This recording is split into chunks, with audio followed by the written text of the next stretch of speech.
forget to subscribe to our channel and click on the bell icon to be notified of future episodes. Buy a boat, they said. It'll be fun, they said. While on the hard stand, we had a long list of boat jobs we wanted to get done before heading back to the Pacific Islands.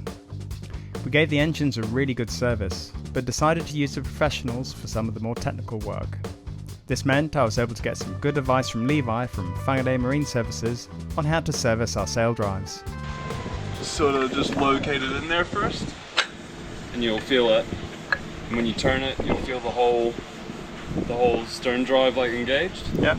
And so for locating this down onto the gears, it's done automatically when you tighten this down, then it's correct? Oh, this is already on the gears now. Okay. So this is in place and it's just going to keep sliding down the shaft. Okay.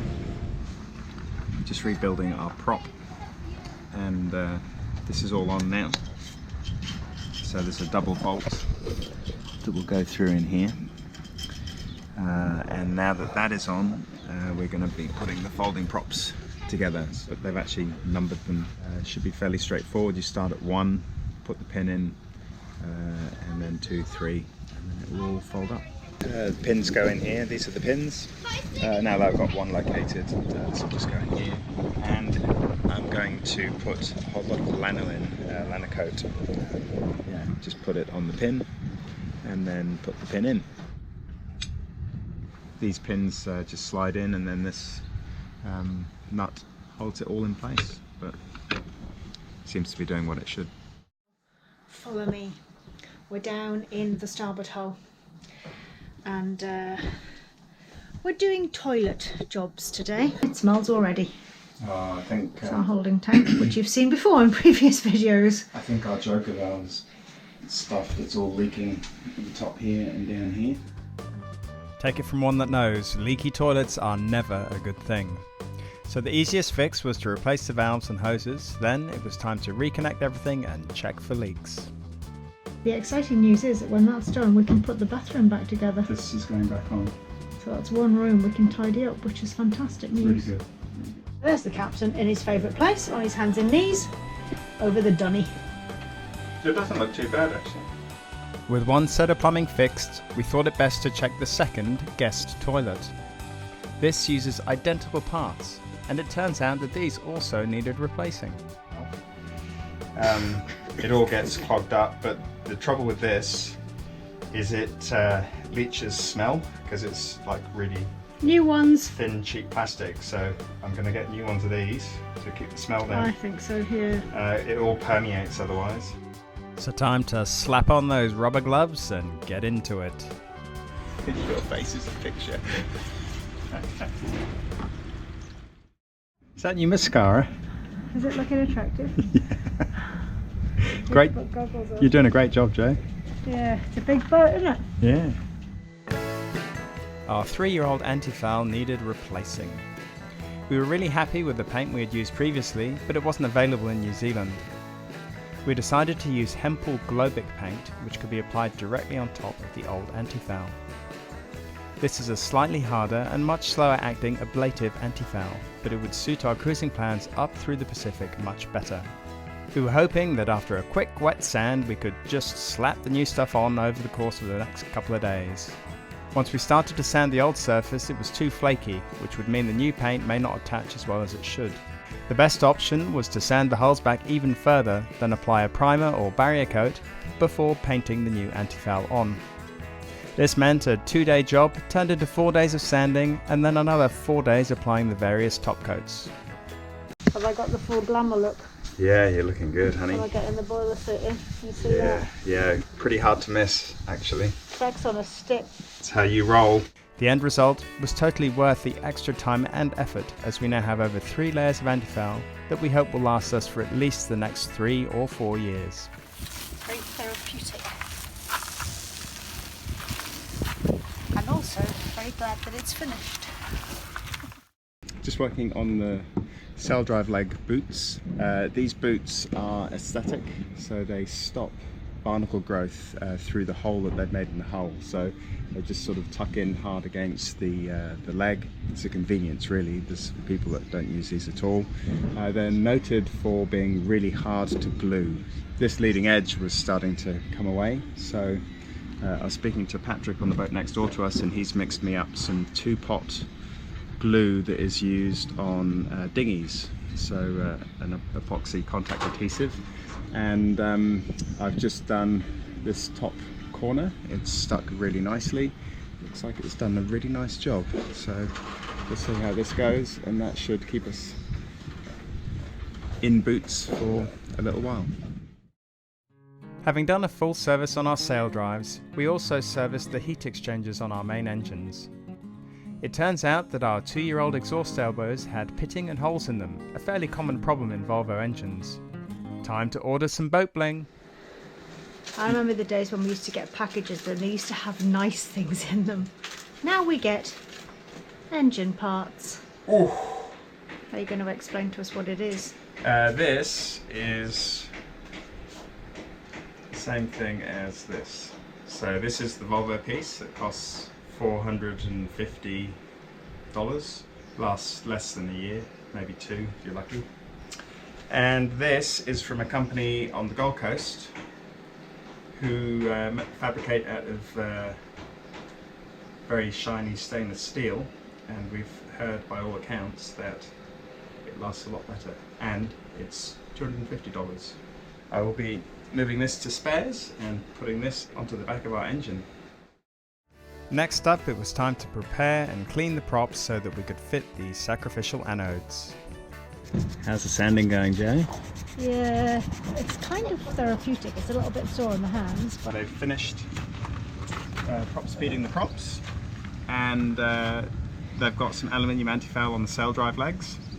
What we noticed was that the anodes that go on the prop are just a smaller one like this, and they were completely worn away, so they definitely need replacing.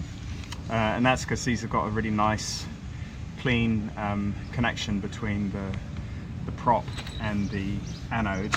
What we noticed on the sail drive leg is that this actually had antifoul on it. The way that the anodes work is they have to have a connection directly onto bare metal, and then this is designed that it will go on here like that, and should work quite nicely for us. Anodes put on beautifully by me on this side, can I just say? Yeah, very nice, Joe. Just cleaning up the antifoul in there, it shouldn't have been there. And Yeah. we've just run off our engine. And it doesn't leak. And it doesn't leak, which is marvellous, which means the new elbows are working correctly. Yeah. Which is fantastic.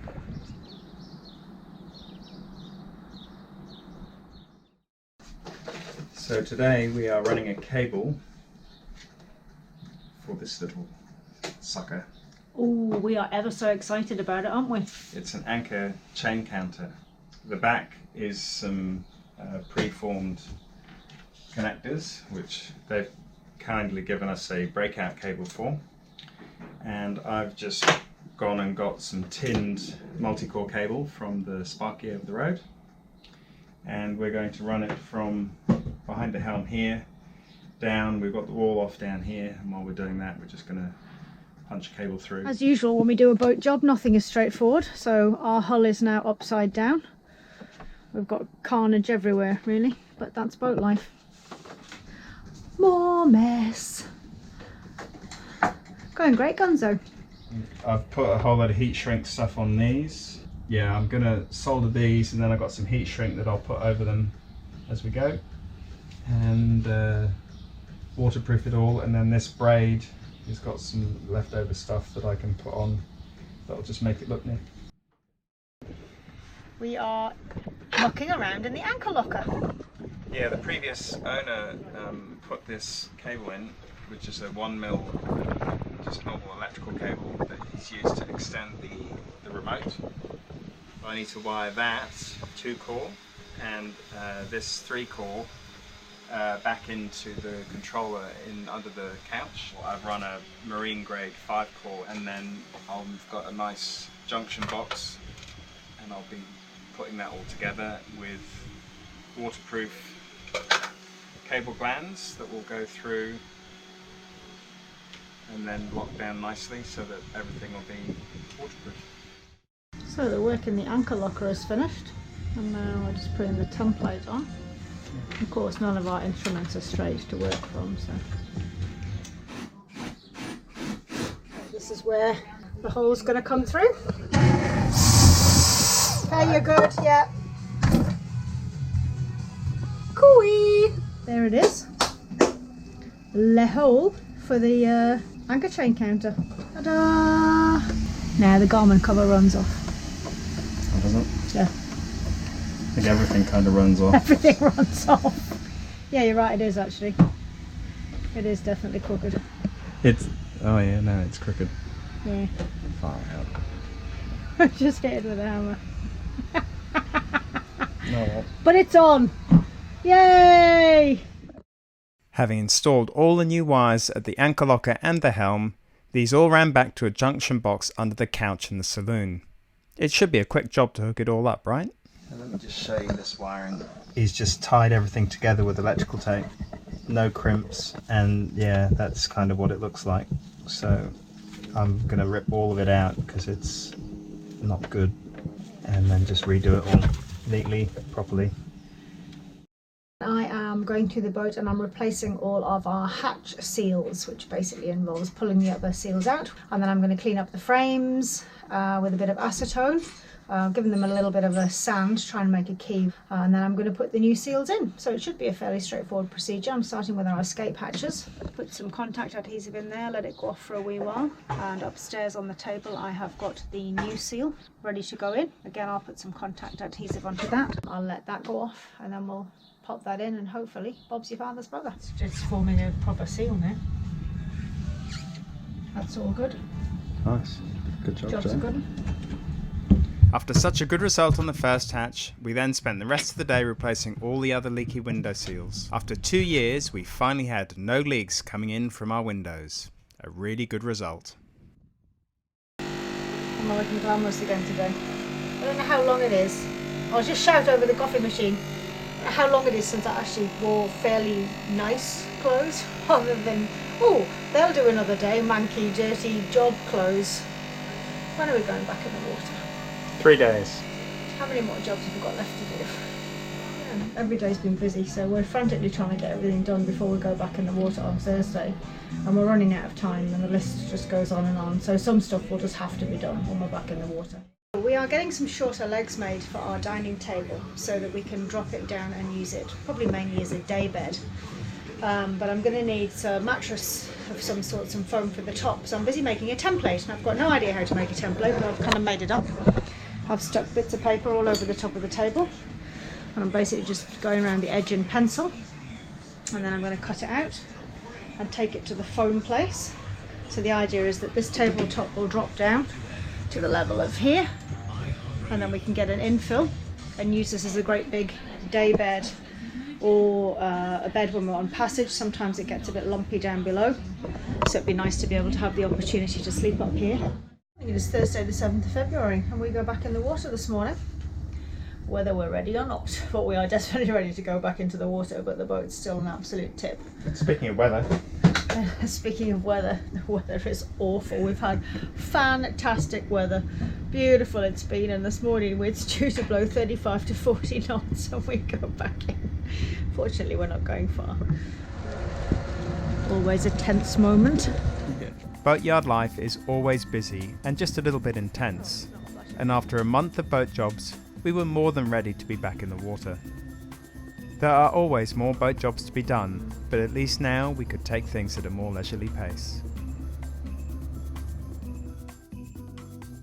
Next week we finish a couple more boat jobs and we get our newly serviced sails reinstalled before heading downriver to hang out in one of our favourite anchorages.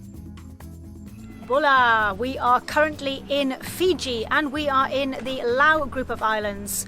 Tomorrow we are heading down to a place called Fulanga where we will have no access to internet whatsoever. So that means for the next 2 or 3 weeks we won't be able to upload any videos. But rest assured, as soon as we get back into civilization, we will be back on track. So stay tuned. If you enjoyed this week's video, give us a thumbs up and please subscribe if you haven't already done so.